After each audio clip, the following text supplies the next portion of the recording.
सरफरोशी की तमन्ना अब हमारे दिल में है, देखना है जोर कितना बाजुए कातिल में है। 19 दिसंबर 1927 यह वो तारीख थी जब उत्तर प्रदेश के गोरखपुर, फैजाबाद और नैनी जेलों की दीवारें इसी आवाज से गूंज रही थी। रामप्रसाद बिस्मिल, अशफाक उल्लाह खां और ठाकुर रोशन सिंह, उनके लिए मौत कोई सजा नहीं बल्कि वो महबूबा थी जिससे मिलने के लिए वो बेताब थे। अंग्रेज इन नौजवान क्रांतिकारियों के विचारों और समर्थकों से इस कदर डरे हुए थे कि काकोरी एक्शन के चौथे साथी राजेंद्र लाहिड़ी जी को तय तारीख का इंतजार किए बिना 2 दिन पहले ही यानी 17 दिसंबर को गोंडा जेल में फांसी दे दी थी।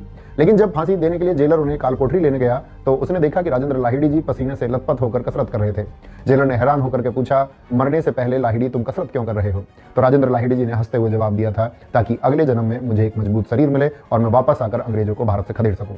सोचिए, वो मौत के मुंह में थे फिर भी दोबारा जन्म लेकर क्रांति करने की बात कर रहे थे। उधर ठाकुर रोशन सिंह जी की दिलेरी की भी तो बात ही अलग है। जब उन्हें इलाहाबाद की नैनी जेल में फांसी के लिए ले जाया जा रहा था तो उनके चेहरे पर सिकन नहीं बल्कि एक दिव्य मुस्कान थी। उन्होंने अपने साथियों से कहा था, जिंदगी तो एक यात्रा है, मैंने अपना फर्ज पूरा किया, अब मैं आराम करने जा रहा हूँ। वो हाथ में गीता लेकर मुस्कुराते हुए फंदे की तरफ ऐसे बढ़े जैसे कोई दूल्हा अपनी बारात में जा रहा हो। रामप्रसाद बिस्मिल और अशफाक उल्लाह खां की दोस्ती तो आज के लोगों के लिए एक मिसाल होनी चाहिए। बिस्मिल जी ने अपनी आत्मकथा में लिखा है कि एक बार जब अशफाक को तेज बुखार चढ़ा तो वो बेहोशी में राम राम चिल्लाने लगे। घर वालों को लगा कि मुसलमान होकर राम का नाम कैसे ले रहा है, लेकिन वो भगवान राम को नहीं अपने जिगरी यार रामप्रसाद बिस्मिल को याद कर रहे थे। पर आज जब हमारे समाज में व्हाट्सएप यूनिवर्सिटी के जरिए नफरत का जहर घोला जाता है, हमें हिंदू मुस्लिम के नाम पर लड़ाया जाता है, तो हमें बिस्मिल जी की आखिरी बातों को समझना चाहिए। उन्होंने कहा था, अगर तुम हमें सच में याद रखना चाहते हो तो हमारी एक ही निशानी काफी होगी और वो है हिंदू मुस्लिम एकता। आपस में लड़कर हमारी शहादत को बर्बाद मत करना। उनकी शहादत सिर्फ आजादी के लिए नहीं थी, वो एक ऐसे भारत के लिए थी जहां चरित्र और इंसानियत महान हो, जाति या धर्म नहीं। फांसी के फंदे को गले लगाने से पहले जब बिस्मिल जी की मां मूलमती देवी जी उन्हें मिलने जेल आई तो अपनी मां को देखकर उस लोहे जैसे मजबूत क्रांतिकारी की आंखों में भी आंसू आ गए थे।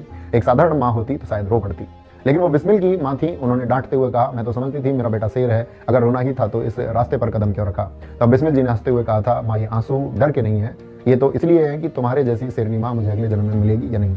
और फिर 19 दिसंबर 1927 की सर्द सुबह में वंदे मातरम के नारों के साथ में वो तीनों हंसते हंसते फांसी के फंदे पर झूल गए।